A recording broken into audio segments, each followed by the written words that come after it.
Hey, Michael at XForcePC. We're here with our newest system, and I'm in front of the table right now to kind of give you two perspectives on this thing. When I'm in front of it, it probably looks pretty doggone small, and it is small. But when I go around behind it, which I'll spend most of my time doing, it probably looks a little bit bigger than it actually is. So to give you some dimensions, we're talking about 13 inches tall. I guess I should turn this way. About 13 inches tall. Width-wise, we're about 11 inches. And then depth-wise, we're looking at about 14 inches or so, something like that. So it's a small case. So in many cases, I've been avoiding building systems on the Mini-ITX platform. In case you didn't know, there are three motherboard sizes. At least the main ones are ATX, which is the biggest, then Micro ATX, and then there's Mini ITX, which this is based on. Now, yes, there are some other motherboard form factors, but those are the three major and most common motherboard sizes. Now, the advantage of building on the Mini ITX platform is you can build a much smaller machine that takes up a whole lot less space.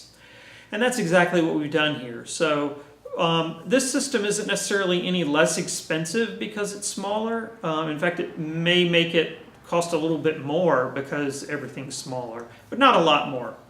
The reason you buy this system is you want something that doesn't take up too much room in your house and is quiet and cools, keeps itself nice and cool, and possibly the fact that it's portable. You see here, we've got a handle on top. So if you want to take this thing to a LAN party or to the beach, now I don't mean literally on the beach, I mean to like your beach house. You can grab this thing and stick it in the car and take it wherever you want to go. Now to give you a little bit of a tour of the system, here in front we have one large fan, and then we have the whole front acts as a filter. If you just kind of push in and release, this comes off, and then you can see the fan there, and then also this filter can be cleaned, and this just kind of helps keep a lot of dust from building up inside your system. And then you just slide it back into the slots and push it back on, and it's in place.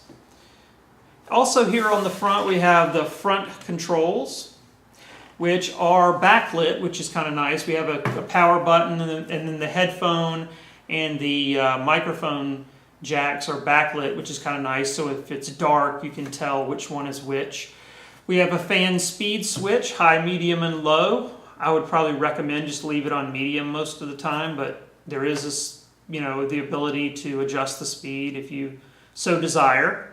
Maybe you're going to a heavy gaming session, so you put it up on high and then you keep it on low all the other times. It's kind of up to you. Of course, we got a couple of USB 3.0 ports in the front as well, and a reset button. Now around back, we have a full-size graphics card. This can support all the way up to the 980 Ti and beyond. So a full-size graphics card, and we'll tend to use graphics cards that blow all of their heat out of the back, as opposed to dispersing that heat inside the case. That'll help keep things nice and cool. Of course, we have a large fan here as well in the back that's blowing out, and it's right by where the processor is, which you'll see in a minute. You'll also see here that we have multiple USB ports. We have a USB Type-C connector, which if you want to know what that is, Google it, but basically it's the newest type of USB connection.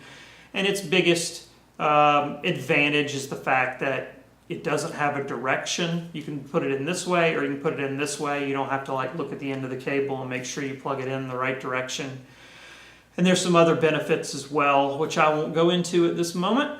If I haven't mentioned, it also has Wi-Fi. I have a couple antennas hooked up here, but Wi-Fi does come with it, and that's wireless AC, the latest wireless technology that's out there. So you'll have the latest and greatest as far as Wi-Fi goes. Dual LAN ports, dual Ethernet ports. There's two ways of saying the same thing.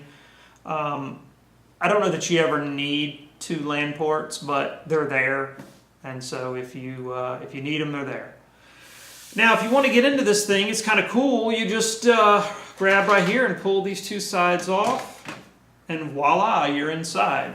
So let's turn it this way. And basically, you're just seeing the motherboard here and the RAM, and then we've got the power supply back here, which is a little hard to see. And CPU is here, and then as I mentioned, the fan blowing out of the back is over here.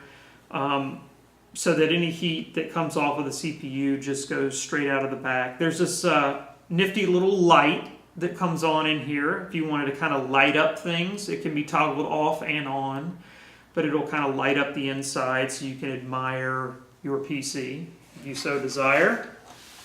Then around on the other side, we have the full-size graphics card. That's really the main thing to see on this side. And as I mentioned, it supports a full-size graphics card, so you can go up to the very fastest graphics cards that you can buy.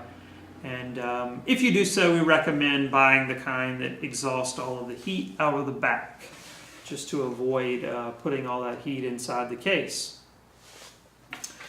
So if you're looking for a computer that's nice and compact and powerful and portable, this could be the one for you.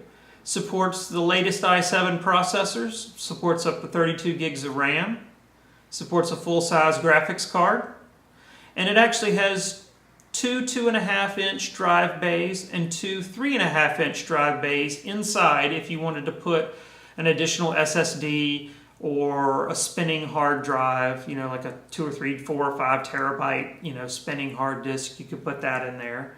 By default, we'll equip this thing with a 500 gig SSD, which will be of the M.2 variety, and that way it won't take up any of those hard drive bays. Now, if you have any questions, send me an email, michael@xforcepc.com. Again, that's michael@xforcepc.com.